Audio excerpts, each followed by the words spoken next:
Oke, baik, di video ini kita akan belajar baca hasil iklannya ya. Oke, yang pertama yang kita baca adalah frekuensi. Nah, ini saya kasih KPI-nya. Apa itu KPI? KPI adalah Key Performance Indicator ya. Oke, jadi KPI-nya ya. KPI atau Key Performance Indicator ya. Angka-angka yang dipakai untuk sebagai standar ya. Oke, yang pertama ada frekuensi. Frekuensi itu nggak boleh lebih dari 2 ya. Nah, apa itu frekuensi? Frekuensi adalah impresi dibagi jangkauan ya. Nah, 10.000 dibagi 8 itu 1,24. Nah, ini aman teman-teman. Ini maksudnya apa? Jadi kalau misalnya 2, jadi misalnya impresinya udah 16.000 ya. 16.000 dibagi 8 kan 2 ya. Nah, maka kalau udah 2 berarti satu hari itu dilihat orang iklan kita tuh satu hari dalam 2 kali. Nah, kayak gitu ya. Jadi frekuensi rata-rata akun untuk setiap melihat, lihat ya, melihat akun Anda. Nah, kalau 2, apa yang terjadi? Yang terjadi itu adalah maka si iklan Anda nggak kemana-mana, ke situ-situ aja. Dia nggak menjangkau orang-orang baru, dia tuh balik lagi. Nah, Facebook itu menagih atau ngambil uang kita, nah uangnya kita ya nih teman select ya, dia bukan hanya berdasarkan hasil tapi berdasarkan CPM-nya. Nah, semakin besar tayangannya kepada orang yang sama, maka dia akan ngambil uang lebih banyak gitu. Rugi kan? Orang yang sama tapi kita bayar 2 kali. Nah, kayak gitu, kebayang nggak? Ya, jadi orang yang sama kita tuh bayar 2 kali gitu karena dia ngeliat 2 kali. Nah, kalau iklan retargeting aman, tapi kalau iklan broad seperti ini disarankan jangan ya. Nah, maka solusinya apa? Solusinya adalah mentarget audiens baru. Nah, gitu ya. Jadi kalau misalnya udah di atas 2, hati-hati ya. Apakah itu keputusan akhir? Tidak. Itu hanya keputusan sementara. Karena boncos atau tidak itu adalah dari semua keputusan. Oke ya. Oke, jadi itu yang pertama. KPI pertama adalah key frekuensi nggak boleh harus di bawah 2 ya. Yang saya adalah CTR. Nah, CTR adalah klik dibagi impresi dikali 100% ya. Klik dibagi impresi kali 100% sama dengan 2,46% ya. Nah, pertanyaan adalah kalau semakin banyak klik, apakah semakin besar CTR-nya? Jawabannya iya ya. Jadi semakin CTR-nya besar, maka semakin besar klik. Apa yang mempengaruhi klik? Yaitu konten Anda. Nah, kita lihat di sini. Nah, kita mendapatkan 2,46%. Nah, jadi CTR link ya. CTR link itu kalau KPI kita 1,5%, jadi harus di atas 2%, 1,5%. Nah, ini kalau kita melihat ini bagus nih kontennya. Kita lihat yang mana konten yang bagus. Nah, kita lihat bagus semua dua-duanya. Nah, kalau posisi kayak gini dua-duanya maka biarin aja. Kalau saran saya biarin aja ya. Tapi kalau misalnya di sini 0, sekian ya, misalnya 0,1 dan ini 3, nah saran saya hidupin ini, yang ini matikan. Jadi matikan yang CTR-nya rendah ya, karena itulah kenapa iklan video sama iklan gambar misalnya ada tanya, "Mas, yang bagusnya iklan video atau iklan gambar?" Yang mana CTR-nya paling tinggi ya, karena nggak bisa kita mengambil kesimpulan apakah gambar atau video kecuali di testing. Nah, kayak gitu ya. Oke. Nah, kalau kayak gini udah bagus nih dua-duanya gitu ya. Oke, lanjut ya.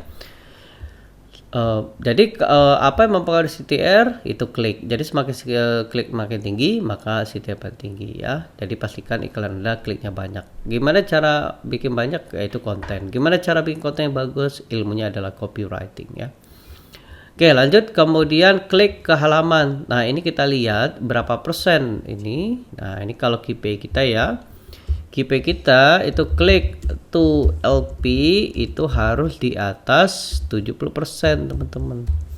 Nih, kalau di bawah 7% berarti website Anda lemot. Nah, kita lihat yuk berapa persen kecepatan itu. 180 dibagi 267 berapa teman-teman?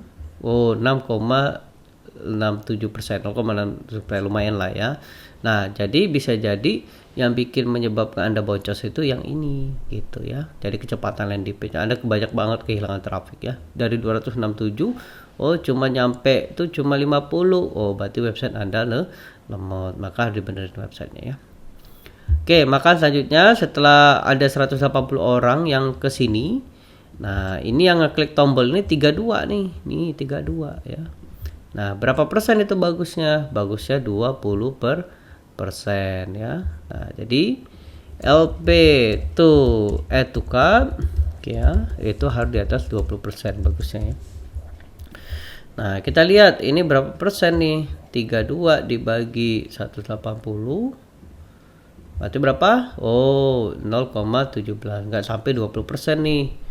Ya, nggak sampai 20% nih, teman-teman. Ya. Oh, dikasih satu saya tadi ya. Oh, cuma 17. Nah, berarti ada yang salah di copywritingnya. Nah, ini ya. Nah, mungkin nanti saya tambah gedein lagi nih tombolnya. Nah, ini mungkin testimoninya nggak ada nih. Nah, mungkin saya tambahkan ya. Mungkin gara-gara itu. Jadi gara-gara itu ya bisa membuat konversinya makin besar gitu ya. Nah, maka terakhirnya barulah dapat biaya berapa sih saya harus bayar untuk satu orang prospek. Biaya ini didapat dari jumlah yang dibelanjakan dibagi keranjang ya. Berapa yuk kita lihat. Nah, 228.361 dibagi 32 orang berapa? Oh, 7.001. Nah, gitu teman-teman ya. Jadi kita dapat setiap 7.000 kita bayar ke Facebook itu apakah berapa 7.000 ya. Nah, maka setiap 7.000 saya dapat prospek. Nah, pertanyaan adalah mau nggak semakin murah? Ya tentu mau lah ya. Masa pengen mahal gitu ya. Nah, maka kalau pengen murah harus banyakin ini. Gimana cara banyakin ini? Maka yang ini harus bagus nih konversinya. Gimana cara banyak konversinya? Maka Anda harus belajar anatomi landing page ya. Oke, katakanlah wah ini udah mentok nih, saya pengen banyakin aja ini. Karena ini kalau banyak ini banyak kan. Nah, gimana cara banyakinnya? Kecepatannya ya. Wah, kecepatannya udah maksimal nih. Gimana caranya banyakin kalau kecepatannya udah maksimal? Maka kliknya banyakin. Gimana cara banyakin kliknya? CTA-nya tinggikan ya. Nah, gimana CTA biar tinggi? Impresinya naikkan. Gimana cara biar impresi naikkan? Pastikan jangkauannya gede. Nah, kayak gitu teman-teman. Jadi berhubungan nih. Jadi semakin ini gede dari atas ya, terus ke bawah, maka ini akan membuat murah teman-teman. Nah, jadi kalau kayak gini kita bisa analisa dari iklan ini. Pertama yang kita lakukan ya, dari iklan ini ya, materi iklannya udah bagus, oke. Kemudian kecepatannya landing page udah lumayan. Nah, yang harus benerin adalah mungkin di sini ya, copywriting landing page-nya ini. Karena itu cuma 0,70%. Karena itu kalau berarti saya rubah nih strateginya. Misal saya kasih korek api misal. Wah, ini khusus 10 orang pembeli pertama itu mendapatkan korek api gratis. Nah, ketika saya ngomongin itu, naik tuh konversinya. Yang tadinya cuma 0,7% naik jadi 50% misal atau 30% ya. Maka kalau 30% udah naik nih pasti 50 ya. Ini jadi murah gitu. Nah, kalau udah kayak gitu tinggal teman-teman scale up ya. Oke, gitu teman-teman cara bacanya, dan kemudian di video selanjutnya kita akan demo gimana cara teknik closingnya ya. Oke, yuk kita demo.